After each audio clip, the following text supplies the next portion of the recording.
Continuamos en el desarrollo de Realidad en Contexto por Boreal Televisión, la mejor imagen en todas las plataformas digitales, también los sistemas de cable del país, Boreal Televisión, Voz Dominicana. Y nos encontramos aquí con el licenciado Reinaldo Enrique. Cada jueves hablamos de temas de derecho. Buenas noches, licenciado Reinaldo. Buenas. Placer tenerlo por aquí. Mire, después de la Constitución del año 2010,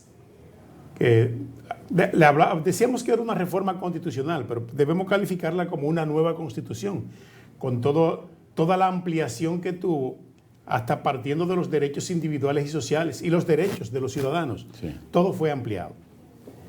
Hoy vamos a hablar del control de la constitucionalidad en República Dominicana. Control de la constitucionalidad. Vamos a empezar por ahí. Fíjese, bien, es simple, porque es algo práctico, esto de la constitucionalidad. Muchos autores tienen más de una definición, más de un concepto. Hay uno que dice que el control de la constitucionalidad descansa en lo que es la supremacía de la Constitución, y hacen alusión al artículo 6 de la misma Constitución 2010.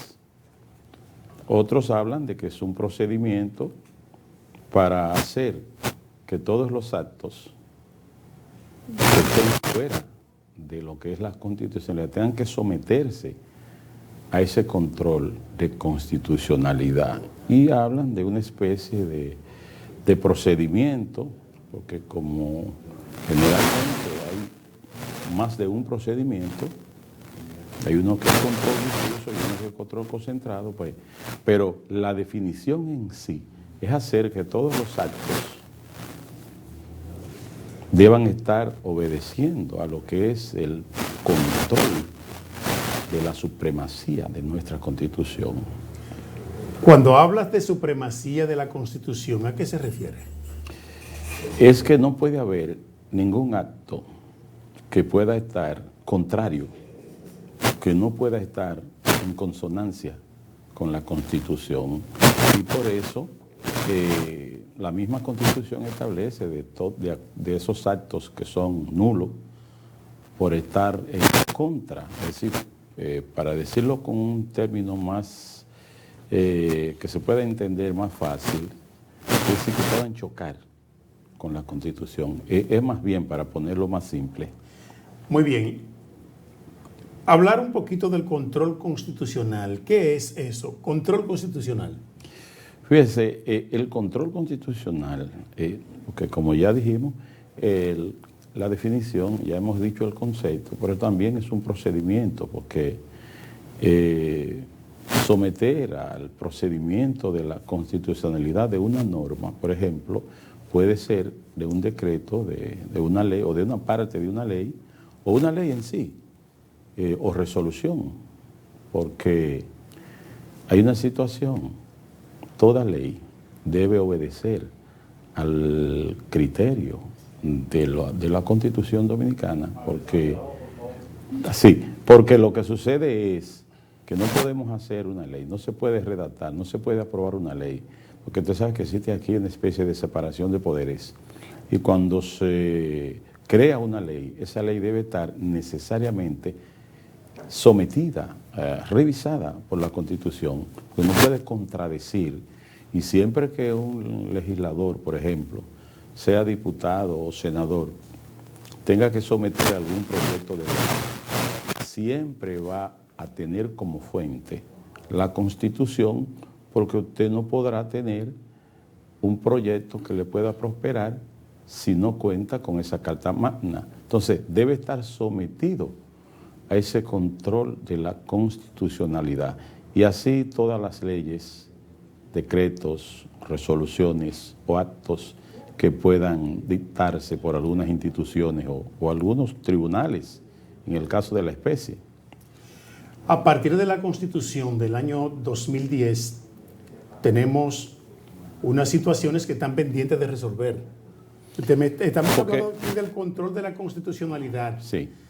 Pero hay muchas leyes en el marco jurídico de la nación que todavía están en incoherencia con la Constitución de la República. ¿Qué se hace en ese caso? ¿Qué se aplica con esas leyes que son incoherentes a la Constitución? Se están sometiendo al control de la constitucionalidad, porque como usted entenderá, existen leyes adjetivas, algunas leyes adjetivas, en la ocasión circunstancial que pueda darse, sí logra resolverse. Ahora bien, si usted me pregunta en qué consiste el control difuso, porque para hablar del control de la constitucionalidad tendríamos que dividirlo en esos dos aspectos. Control de la constitucionalidad concentrada o principal y control de la constitucionalidad difusa, que es esta última parte que descansa en que todos los jueces de los tribunales, de todo el Poder Judicial, pueden decidir sobre alguna invocatoria de violación a la Constitución en el conocimiento de cualquier caso, porque necesariamente para que se pueda hablar del control de la constitucionalidad, el caso que se esté conociendo allí tiene que estar en consonancia con la Constitución, aunque necesariamente no se esté conociendo nada de manera directa con la Constitución, pero sí tiene que estar de forma indirecta vinculado, porque si usted está conociendo, por ejemplo, algún procedimiento, digamos, por algún hecho o algún acto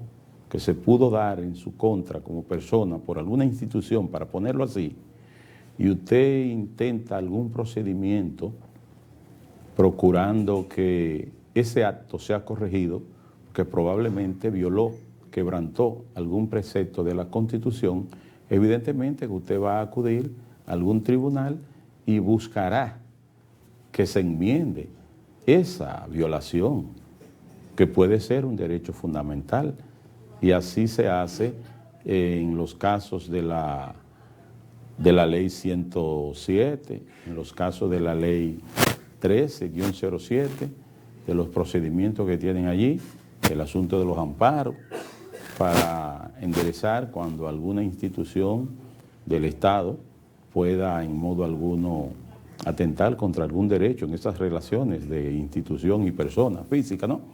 Entonces eso es así. Pero también los tribunales que pertenecen al Poder Judicial están en la obligatoriedad de cumplir con lo que es el debido proceso, con lo que es la tutela, con lo que es esa parte de tutelar esos derechos que también están contenidos en nuestra Constitución, los artículos 68, 69. Entonces hay como una vigilancia de ese control de la constitucionalidad. ¿Quiénes ejercen el control constitucional en nuestro país? Si es de forma directa es el Tribunal Constitucional, porque en realidad son los jueces. Bueno, es un órgano normativo, el constitucional, de la Constitución. Sí, pero que entonces que hay dos etapas. Hay una que es difusa, que tienen que ver, cuando usted dice quiénes están llamados a obedecer a lo que es el control de la constitucionalidad, o a imponerlo más bien, a aplicar ese control. Yo entiendo que es el órgano normativo. Porque el órgano normativo son los tribunales. Porque los tribunales lo hacen desde el punto de vista, los que pertenecen al Poder Judicial.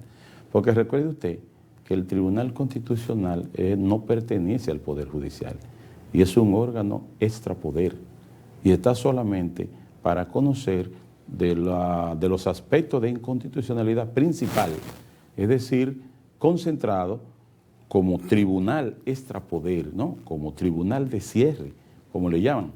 Pero los tribunales del Poder Judicial también están en la obligación. Ahora, no lo harán de forma directa, no lo harán de forma concentrada, lo harán de forma difusa. Y esa forma difusa, ¿qué es lo que nos quiere decir? Que entre ese poder constitucional y el imperio de la ley, ¿qué debe primar? ¿La ley adjetiva pura y simple o la Constitución? Entendemos que la Constitución. La Constitución. ¿Y la función de las cámaras legislativas en el control constitucional, cuál sería? Bueno, la creación de las leyes, porque hay una situación. Estamos en un estado con separación de poderes. El Poder Ejecutivo tiene una función, el Legislativo tiene otra y el Poder Judicial tiene otra.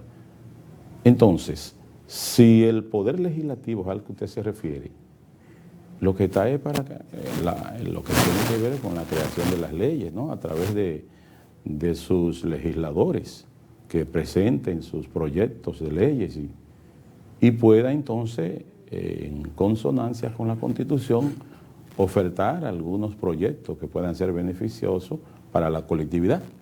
Entonces, es ahí donde está el asunto. El trabajo del Congreso es crear ley. El trabajo de los tribunales es aplicar la ley. El trabajo del tribunal de cierre es hacer que se cumpla la Constitución cuando hay violación a algunos derechos fundamentales. ¿Y cuál es el alcance de la inconstitucionalidad por la vía difusa? El alcance que tendría. Muy interesante es que solamente surte efecto entre las partes, es decir, tiene un efecto interparte, porque cuando un tribunal del orden judicial decide sobre la inconstitucionalidad de alguna parte de una ley o de algún decreto o de alguna resolución, eso no tiene un efecto erga omnes, porque ese efecto es solamente entre las partes. Entonces el alcance que tiene es ese, que solamente va a tener que ver con la solución de ese conflicto que envuelve a las partes. No así en el caso de la constitucionalidad concentrada, que ya sí se extiende a todo poder, institución u órgano del Estado general. El recurso, o sea, la revisión constitucional, que es un recurso de revisión constitucional, así le llaman. ¿Cuál es la misión de este recurso? Es interesante porque siempre que se pueda demostrar que por alguna razón se quebrantó alguna norma con carácter constitucional y puede en modo alguno, después que ya se haya decidido, alguna de las partes que hayan sido afectadas, ¿no?, revisar esa decisión y puede entonces, siempre que esté dentro de la competencia, ¿no?, de la ley 137, entonces el tribunal que esté llamado, en este caso sería el constitucional, cuando se trata de una revisión constitucional que puede ser contra una decisión de un tribunal del orden judicial, porque esa es la situación, que si usted demanda, por ejemplo, en materia penal, algún recurso de amparo para que se le